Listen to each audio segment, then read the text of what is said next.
आज हम BCom part 3 के पेपर व्यावसायिक प्रशासन फर्स्ट में विपणन के सिद्धांत में उपभोक्ता व्यवहार को निर्धारित करने वाले या प्रभावित करने वाले जो घटक हैं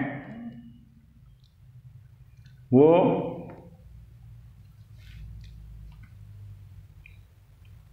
उसको हम जानेंगे। इससे पहले हमने दो घटकों के बारे में जाना, एक तो व्यक्तिगत घटक और दूसरा आर्थिक घटक।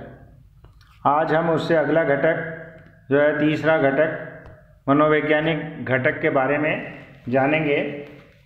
उसमें मनोवैज्ञानिक घटक में सबसे पहला घटक जो है वह है अवबोधन। अवबोधन वह प्रक्रिया है जिसके अंतर्गत कोई व्यक्ति अपने इंद्रियों की सहायता से किसी उत्पाद, सेवा, विचार या घटना आदि के संबंध में कोई धारणा बनाता है या कोई अर्थ या निष्कर्ष निकालता है।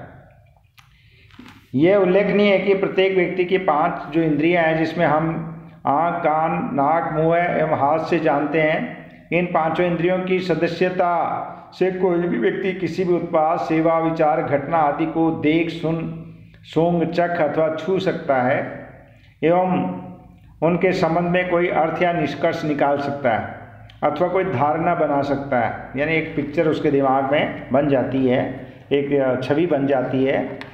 यही निष्कर्ष या धारणा उस व्यक्ति का उस उत्पाद, सेवा आदि के संबंध में अवबोध है तथा इस संपूर्ण प्रक्रिया को ही अवबोधन कहते हैं।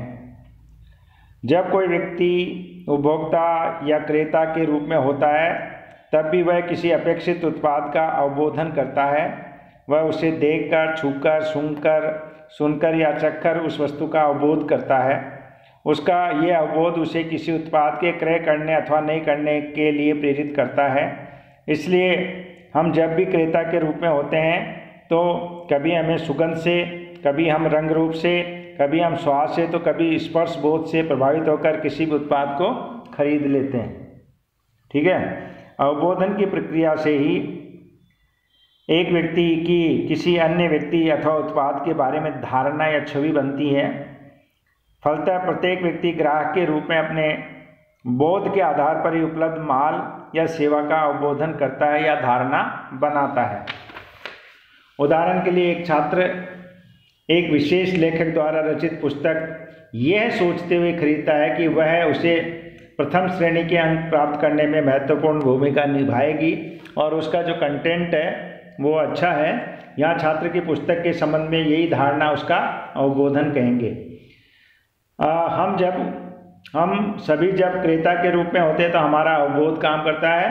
हम कोई उत्पाद या सेवा का अवबोधन से प्रेरित होकर क्रय करते हैं कि वह उत्पाद हमारी आवश्यकताओं की पूर्ति कर सकेगी। यदि हम ऐसा नहीं सोचते तो हम उस अमुक उत्पाद को क्रय करने का निर्णय नहीं लेते। एक उदाहरण और भी लें कि एक महिला जब अवबोध करती है कि एक विशेष प्रकार की साड़ी या हार उसे सामाजिक स्तर में अभिवृद्धि कर सकती है, तभी वह उस साड़ी या हार को खरीदने का निर्णय लेगी। यह भी उल्लेखनीय है कि अवबोध स्वयं क्रेता का दृष्टिकोण है, न कि अन्य व्यक्तियों का। अतः कोई भी क्रेता अपने अवबोध से प्रेरित होकर अपने सामाजिक स्तर में वृद्धि के लिए कोई वस्तु क्रय करता है तो क्रेता की दृष्टि में उसका अपना सामाजिक स्तर बढ़ा हुआ हो सकता है कि तो समाज के लोग भी क्रेता के सामाजिक स्तर को ऊंचा अनुभव करें, ये आवश्यक नहीं है। इसके विपरीत कई बार तो कुछ अन्य लोग ऐसे क्रेता के संबंध में धारणा भी बना लेते हैं कि वह क्रेता केवल दिखावा कर रहा है। तो ये बहुत ही मनोवैज्ञानिक बातें हैं। यहाँ ये स्पष्ट है कि लोगों के अनेक अवबोध उसकी विशिष्ट प्रेरणाओं, परिस्थितियों एवं वातावरण से उत्पन्न होते हैं।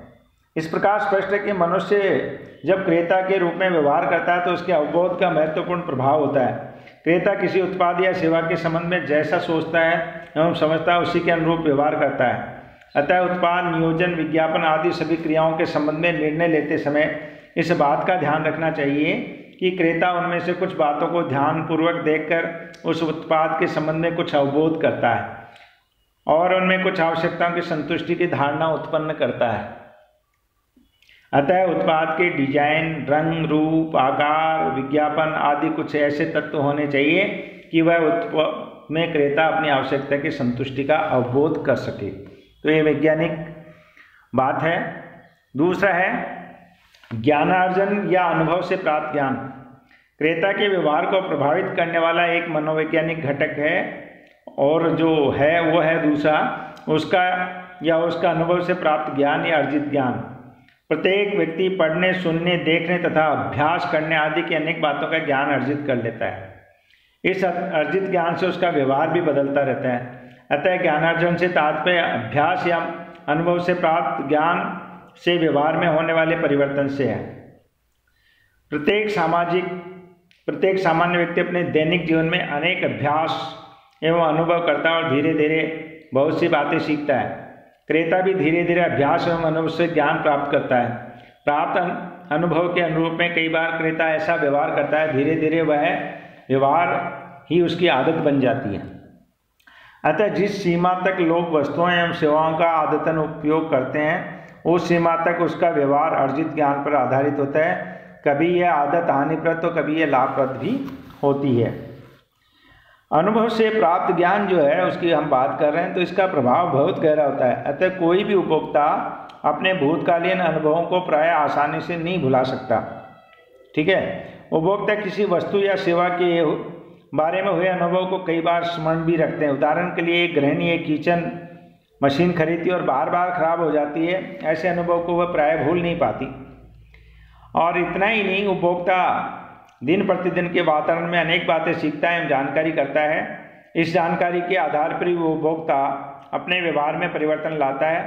उदाहरण के लिए वह टीवी, रेडियो, समाचार पत्रों के विज्ञापन, बाह्य विज्ञापन आदि से वस्तुओं तथा उनके उपयोग के स्टाइल तरीकों के संबंध में अनेक बातों की जानकारी प्राप्त करता है। वह उन उपभोक्ताओं को उसी स्टाइल में उपयोग करना चाहता है। फलतः उसका व्यवहार उन्हीं के अनुरूप बदलता जाता है। ठीक है, अच्छी संस्थाओं के विपणन प्रबंधकों के इस अनुभव से अर्जित ज्ञान एवं सीख का अध्ययन एवं विश्लेषण करते हैं, तो वे उनके सकारात्मक एवं नकारात्मक प्रभावों को जानने का प्रयास करते हैं। तत्पश्चात वे उत्पादों, विज्ञापनों आदि से ऐसे तत्वों को दूर करने का प्रयास करते हैं जिनसे ग्राहकों को कष्टदायी अनुभव होते हैं। फिर अगला है विश्वास एवं मनोवृत्तियाँ। क्रेता के व्यवहार को उसका विश्वास एवं मनोवृत्तियाँ भी प्रभावित करती हैं। कोटलर के अनुसार विश्वास एक वर्णनात्मक विचार है, वर्णनात्मक, जिसे कोई व्यक्ति किसी के संबंध में बनाए हुए है। अन्य शब्दों में किसी व्यक्ति का किसी भी उत्पाद, सेवा, ब्रांड या किसी भी व्यक्ति या चीज़ के संबंध में किसी विचार या धारणा को ही उसके प्रति विश्वास के नाम से संबोधित किया है। जो पहला अवबोधन है और ये जो है थोड़ा सा उसे मिलता जुलता है, विश्वास एवं मनोवृत्तियाँ। उदाहरणार्थ किसी प्रतिष्ठित संस्थान द्वारा निर्मित उत्पाद की किसके प्रति ग्राहक का अटूट विश्वास हो सकता है। इसी प्रकार कई ग्राहकों का किसी दुकान पर अटूट विश्वास हो सकता है। इसी आधार पर कई बार लोग ये कहते हैं कि अमुक कंपनी का माल है, आंख मूंद कर खरीद लो। ठीक है, ये विश्वास होता है। प्रत्येक क्रेता सामान्यतः अपने विश्वास के अनुरूप ही क्रय निर्णय करता है। उसका व्यवहार विश्वास से बहुत बड़ी सीमा तक प्रभावित होता है। अतः विपणन प्रबंधक को अपने माल या सेवा तथा विज्ञापनों से ग्राहक में विश्वास उत्पन्न करने के लिए व्यापक स्तर पर प्रयास करने चाहिए। विश्वास की तरह उपभोक्ता की मनोवृत्ति भी क्रेता के क्रय निर्णय को प्रभावित करती है। मनोवृत्ति किसी विशिष्ट व्यक्ति, समूह, वस्तु, संस्था अथवा विचार के प्रति एक विशेष भावना या कार्य करने की प्रवृत्ति है। प्रोफेसर एडला के अनुसार मनोवृत्ति विश्वासों, मूल्यों तथा भावनाओं की प्रणाली है जिसका अनुमान अनेक मापतोलों के बाद लगाया जाता है। मनोवृत्ति मानसिक एवं भौतिक कार्यों को करने की तत्परता की तटस्थ स्थिति है जो व्यवहार से पूर्व की स्थिति है। ठीक है, इस प्रकार स्पष्ट है कि मनोवृत्ति किसी व्यक्ति की वह भावना और विचार है जो वह किसी वस्तु एवं संस्था के प्रति रखता है तथा उसी के अनुरूप वह कोई मानसिक एवं भौतिक व्यवहार करने को तत्पर रहता है।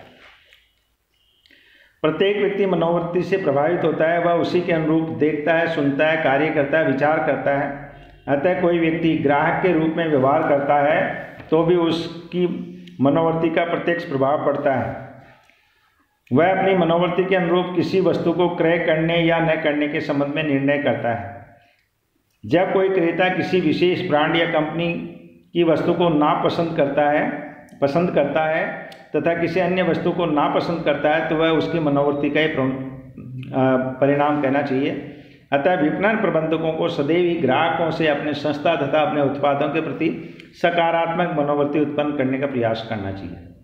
इतना नहीं, जिन ग्राहकों की संस्था तथा संस्था के उत्पादों के प्रति नकारात्मक मनोवृत्ति हो तो उसे भी उचित प्रयासों से सकारात्मक बनाने का प्रयास करना चाहिए। फिर है अभिप्रेरक या प्रेरक तत्व। प्रत्येक व्यक्ति किसी न किसी कारण या आवश्यकता से प्रेरित होकर किसी भी उत्पाद या सेवा को क्रय करता है। फलतः क्रेता की क्रय अभिप्रेरणा भी उसके क्रय व्यवहार को प्रभावित करती है। यह सभी जानते हुए अनुभव करते हैं कि प्रत्येक व्यक्ति क्रेता के अनेक असंतुष्ट आवश्यकताएं इच्छाएं होती है। जब वह इस आवश्यकता इच्छा को पूरी करने की ठान लेता है तो वह उसकी क्रय प्रेरणा बन जाती है। तत्पश्चात वह उस क्रय प्रेरणा के प्रति जिस प्रकार प्रतिक्रिया करता है अथवा जिस प्रकार शांत करता है वही उसका क्रय व्यवहार होता है। मनोवैज्ञानिकों का मानना है कि प्रत्येक व्यक्ति की अनेक आवश्यकताएं होती हैं। अब्राहम मास्लो ने इन्हीं आवश्यकताओं को समझकर एक आवश्यकता अनुक्रम तैयार की है जो आपके सामने है। शारीरिक आवश्यकताएं पहले उसमें उन्होंने बताई है। शारीरिक आवश्यकताएं रोटी, कपड़ा, मकान आदि आधारभूत आवश्यकताएं शारीरिक आवश्यकताएं हैं।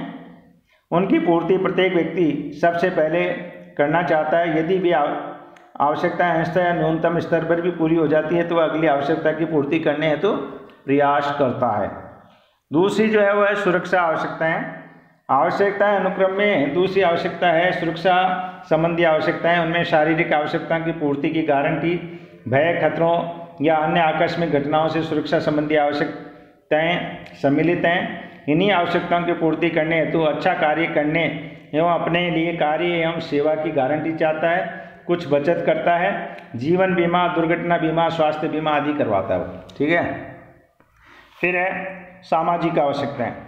तीसरी जो आवश्यकता है सामाजिक एवं सुरक्षा संबंधी आवश्यकता की संतुष्टि के बाद ही सामाजिक आवश्यकताओं का जन्म होता है। इससे पहले नहीं होता, क्योंकि ये क्रम है। इन आवश्यकताओं से तात्पर्य यह है कि व्यक्ति अन्य व्यक्तियों से स्नेह, प्यार, अपनत्व, सहानुभूति आदि चाहता है। वह सामाजिक समूह में भागीदारी करने लगता है। अतः वह समाज एवं परिवार के अन्य लोगों की तरह ही अपना रहन सहन, खान पान तथा व्यवहार बनाना चाहता है। फिर है अहंकारी तथा आत्मसम्मान की आवश्यकताएं। जब उपर्युक्त वर्णित सभी आवश्यकताएं संतुष्ट या लगभग संतुष्ट हो जाती है तो व्यक्ति में आत्मसम्मान या अहंकार जागृत होता है। फलतः व्यक्ति आत्मसम्मान एवं अहंकार संबंधी आवश्यकताओं की पूर्ति के लिए प्रयास करता है। इस हेतु वह अधिकार, सत्ता, ऊंचा पद तथा स्वायत्ता प्राप्त करना चाहता है। वह सामान्य व्यक्तियों की भीड़ से अलग दिखना चाहता है। अतः अच्छा कार्य करना एवं अच्छे कार्य परिणाम प्राप्त करना चाहता है ताकि वह लोगों से प्रशंसा एवं सम्मान प्राप्त कर सके। फिर है आत्मविकास की आवश्यकताएं। पांचवी आवश्यकता जो क्रम बताया है मास्लो ने, मानवीय आवश्यकता के अनुरूप से सर्वोच्च शिखर पर है आत्मविकास की आवश्यकता। इस आवश्यकता से तात्पर्य यह है कि वह अपनी अप्रयुक्त बुद्धि, चातुर्य एवं क्षमता का पूर्ण उपयोग करना चाहता है तथा वह जो कुछ बन सकता है बनना चाहता है। मास्लो का मानना है कि आवश्यकताओं का जन्म इसी अनुक्रम में होता है, जो ये बताई है ना, इसी अनुक्रम में होता है। जब एक स्तर की आवश्यकता संतुष्ट हो जाती है तो अगले स्तर एवं क्रम की आवश्यकताओं का जन्म होता है। फलतः अगले क्रम की आवश्यकता ही क्रय प्रेरणा बनती है। जिस स्तर की आवश्यकता पूरी हो जाती है उस स्तर की आवश्यकता क्रय प्रेरणा उत्पन्न नहीं करती है। उदाहरण, पेट भर जाने के बाद कोई व्यक्ति भोजन या पैसा भोजन पर खर्च नहीं करना चाहता, तब वह यानी उसकी अगर शारीरिक आवश्यकताएं भोजन आदि की पूरी हो जाए और उससे निश्चिंत हो जाए तब वह क्या करेगा, अच्छे कपड़े, अच्छे आवास पर खर्च करेगा। इस प्रकार स्पष्ट है कि प्रत्येक व्यक्ति की आवश्यकता का स्तर भी उसके क्रय व्यवहार एवं क्रय निर्णयों को प्रभावित करता है। फिर है सामाजिक घटक। सांस्कृतिक घटकों का क्रेता के क्रय व्यवहार पर गहरा प्रभाव होता है। संस्कृति से तात्पर्य समाज के उन परंपरागत मूल्यों, रीति रिवाजों, आस्थाओं, मानदंडों, धारणाओं से है जो किसी समाज के लोगों के आचरण एवं व्यवहार पर नियमन करते हैं। समाज के सभी लोग पीढ़ी दर पीढ़ी इन सभी सांस्कृतिक घटकों को देखते एवं सीखते रहते हैं। यह उल्लेखनीय है कि संस्कृति स्थिर नहीं बल्कि गतिमान है। फलतः परंपराएं, रीति रिवाज, सामाजिक मूल्य, मानदंड आदि सभी में समय काल में परिवर्तन होता रहता है। ठीक है। सांस्कृतिक घटक सभी के जीवन को प्रभावित करते हैं। लोगों का जीवन एवं व्यवहार सांस्कृतिक मूल्यों, मानदंडों, रीति रिवाजों, आस्थाओं आदि से प्रभावित होता है। फलतः लोगों की आवश्यकता भी उसी अनुरूप जन्म लेती हैं। लोगों का खान पान, पहनावा, रहन सहन, आचरण, व्यवहार आदि सभी सांस्कृतिक घटकों से प्रभावित होते हैं। इस प्रकार स्पष्ट है कि सांस्कृतिक घटक लोगों के क्रय व्यवहार को बहुत ही गहराई से प्रभावित करते हैं। प्रत्येक संस्कृति में अनेक उप संस्कृतियाँ होती हैं। राष्ट्रीयता, धार्मिकता, जातीयता, क्षेत्रीयता के अनुसार अनेक उप संस्कृतियाँ भी हो सकती हैं। भारत में हिंदू संस्कृति, मुस्लिम, सिख का विशेष स्थान है और इसी प्रकार उत्तर भारतीय, दक्षिण भारतीय संस्कृति भी अपने आप में विशेष महत्व रखती है। इनमें से प्रत्येक उप संस्कृति के प्रभावित लोगों का खान पान, रहन सहन, पहनावा, सामाजिक रीति रिवाज आदि में पर्याप्त भिन्नता पाई जाती है। भारत में विविधता है और भिन्नता है, अतः प्रत्येक उप संस्कृति से प्रभावित लोगों का क्रय व्यवहार भी भिन्न भिन्न होता है। तो ये जो है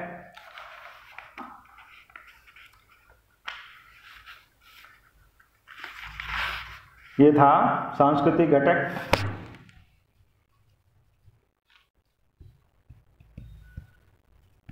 सांस्कृतिक घटक।